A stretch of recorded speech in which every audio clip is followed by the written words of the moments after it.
गांव में तो सब जगह अकाल की परिस्थिति हो गई है। लगता नहीं कि अब इस गांव में ज्यादा दिन रुकना उचित होगा। काम के लिए बाहर गांव तो जाना ही पड़ेगा। भूषण काम की तलाश में दूसरे गांव की ओर निकल पड़ता है। चलते चलते वह विजयपुर गांव में आ जाता है। वहां उसका रहने का कोई ठिकाना नहीं था और उसके पास कोई काम भी नहीं था। चलते चलते वह एक अमीर किसान जगत सेठ के पास आ पहुंचता है। सेठ जी, मैं भूषण दूसरे गांव से आया हूँ। हमारे गांव में अकाल की परिस्थिति हो गई है। लोगों के खेत सूखे पड़े हैं। गांव में बूंद बूंद पानी के लिए लोग तरस रहे हैं। अगर मुझे आपके पास कुछ काम मिल जाएगा तो बहुत कृपा होगी बड़े भाई। अरे रे, लगता है तुम्हारी हालत बहुत खस्ता हो गई है। ठीक है, वैसे मेरे पास एक काम तो है, पर लगता नहीं कि तुम वो कर पाओगे। सेठ जी, आप चिंता ना करें, मुझे आप कोई भी काम दे सकते हैं। मैं वो काम पूरी मेहनत और ईमानदारी से करूँगा। अच्छा ठीक है भूषण, तो कान खोल कर सुन लो। मेरे पास 50 गायें और 50 भैंसें हैं। तुम्हें हर रोज उन जानवरों का गोबर निकालना होगा और रोज सुबह शाम उन्हें चारा पानी देना होगा। महीने के आखिर में तुम्हें इस काम के लिए 200 रुपए मिलेंगे। और हाँ, 2 वक्त का खाना भी हमारी तरफ से मुफ्त दिया जाएगा। बोलो, क्या तुम ये काम कर पाओगे? अरे बाप रे, 50 गाय और भैंसों को संभालना आसान काम नहीं है, पर अब मैं कुछ कर भी तो नहीं सकता। और ऊपर से सेठ जी 2 वक्त का खाना भी दे रहे हैं।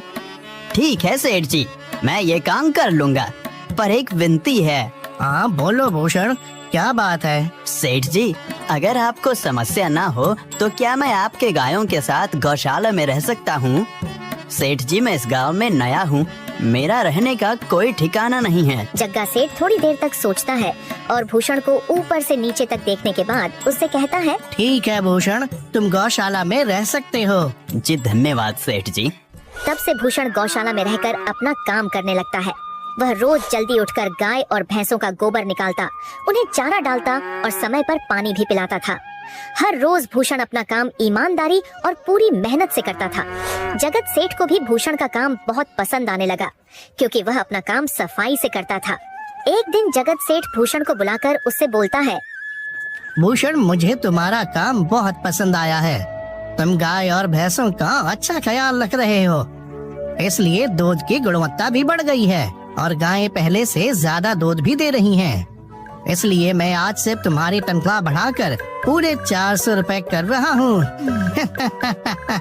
आपका बहुत बहुत धन्यवाद सेठ जी। कुछ दिन ऐसे ही बीतने लगते हैं। भूषण जगत सेठ के पास बहुत मेहनत और ईमानदारी से काम करता है। धीरे धीरे भूषण के पास अच्छा खासा रुपया जमा हो जाता है, जिससे वह अपने लिए छोटा सा रहने लायक एक कुटिया बनवा लेता है। उस गौशाला में सोकर तो नाक से गोबर की गंध अभी भी नहीं जा रही। अब आखिरकार मुझे अपने घर में चैन से सोने को तो मिलेगा।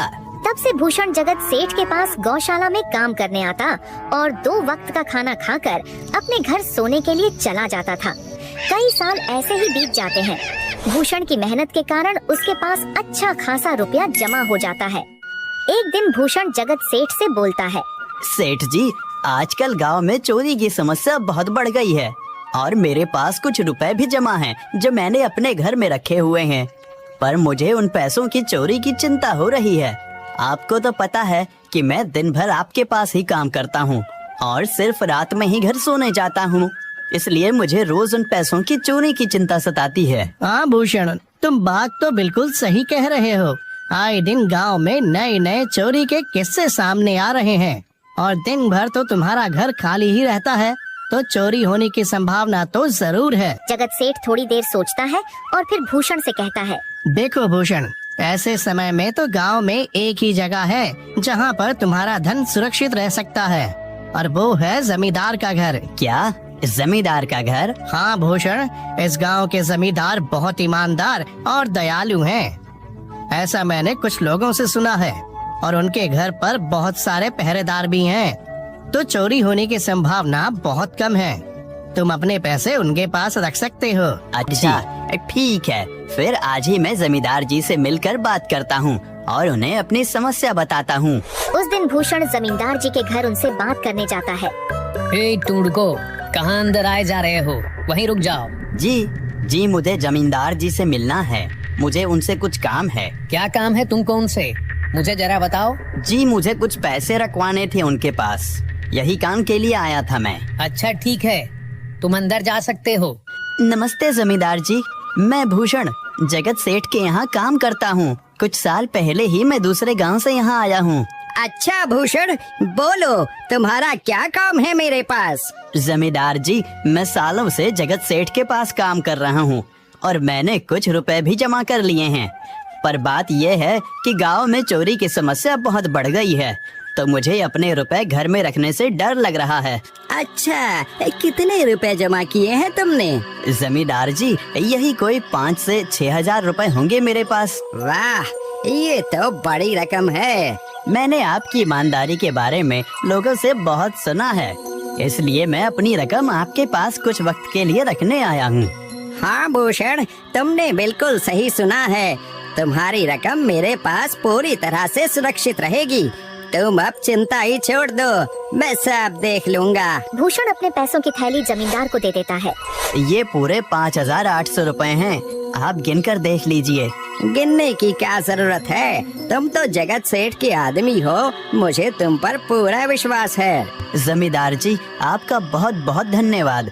अब मुझे चोरों का कोई डर नहीं है, क्योंकि मेरे पैसे सुरक्षित हाथों में हैं। अरे भूषण, कोई बात नहीं, धन्यवाद तो मुझे बोलना चाहिए, जो तुम मेरे पास आए अपने रुपए रखने के लिए।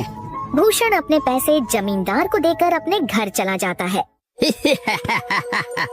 हाँ भूषण, तुम्हारे पैसे मेरे हाथों में ही अच्छे लगते हैं। ऐसे ही भूषण ईमानदारी और मेहनत से जगत सेठ के यहाँ काम कर रहा था। देखते ही देखते 2 साल ऐसे ही बीत जाते हैं। एक दिन भूषण सोचता है, अब बहुत साल हो गए जगत सेठ के यहाँ काम करते हुए। वैसे सेठ जी तो बहुत अच्छे इंसान हैं, पर सोच रहा हूँ कि खुद की जमीन लेकर उस पर मेहनत करूँ, तभी मैं बड़ा आदमी बन सकता हूँ। अब जो मेरे पास थोड़े कुछ पैसे हैं और जो जमींदार के पास कुछ पैसे संभालने के लिए दिए हैं, वो जमा करके थोड़ी जमीन खरीद लूँगा। आज ही जमींदार से मिलने जाता हूँ और अपने रुपए मांगता हूँ। ये सोचकर भूषण जमींदार जी के घर चला जाता है। जमींदार जी, मैं अपने रुपए वापस लेने आया हूँ। आपके पास मैंने 5,800 रुपए दिए थे संभालने के लिए। अरे भाई साहब, मैंने पहचाना नहीं आपको, वैसे कौन हो आप? अरे जमींदार जी, मैं भूषण हूँ। पिछले साल मैंने आपको पैसे संभालने के लिए दिए थे, याद आया कुछ?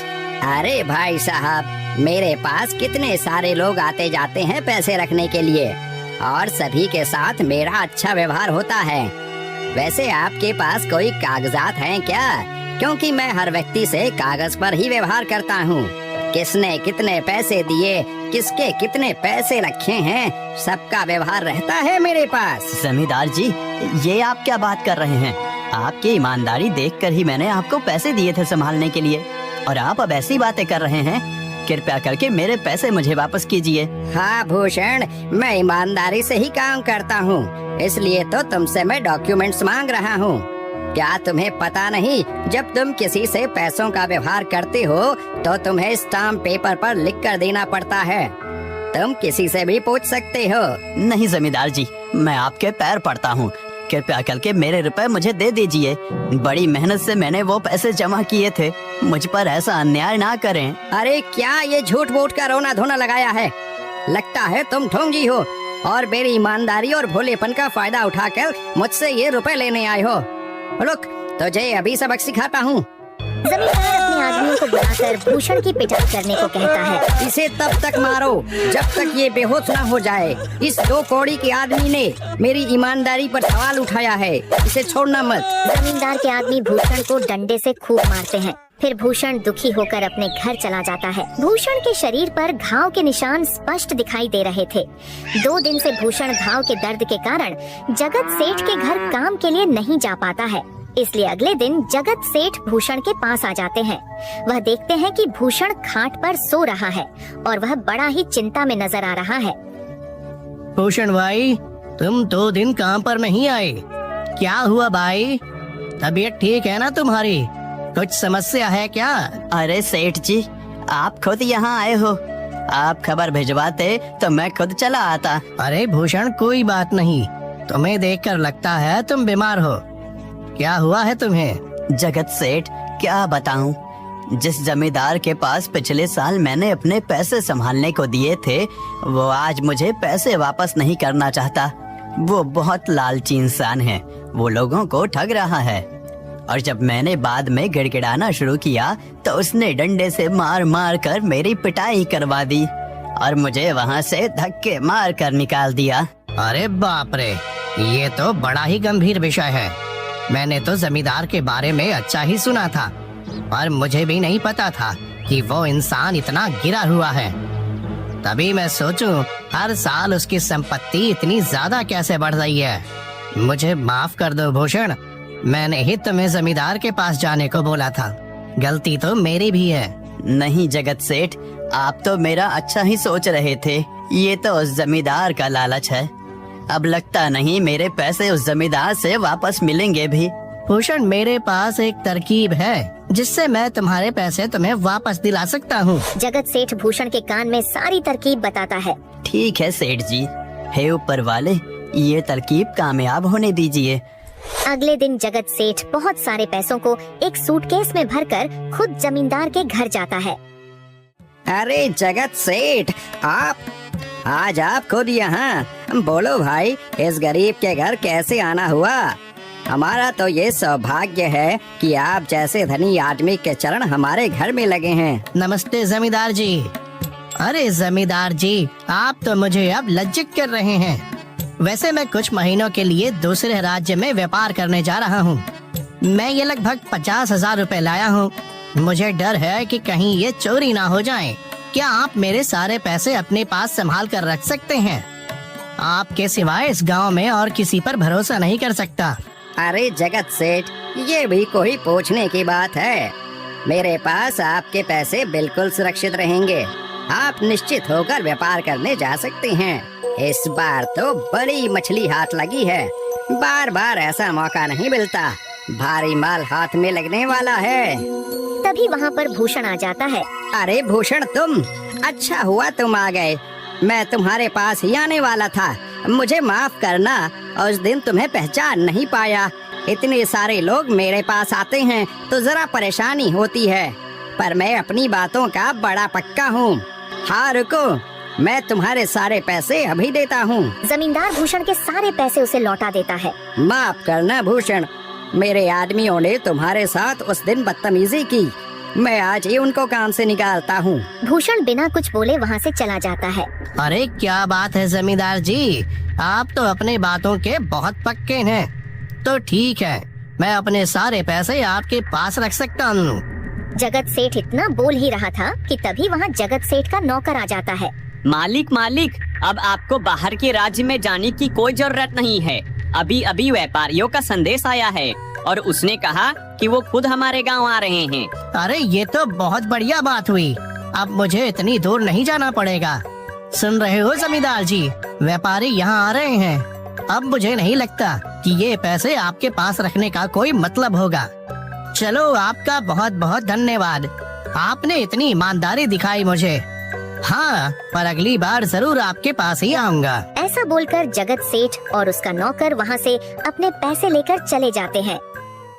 धत तेरी की, ये क्या हो गया? ये 50,000 तो चले गए और जो भूषण के 5,800 रुपए हड़प लिए थे वो भी चले गए। आपका बहुत बहुत धन्यवाद सेठ जी।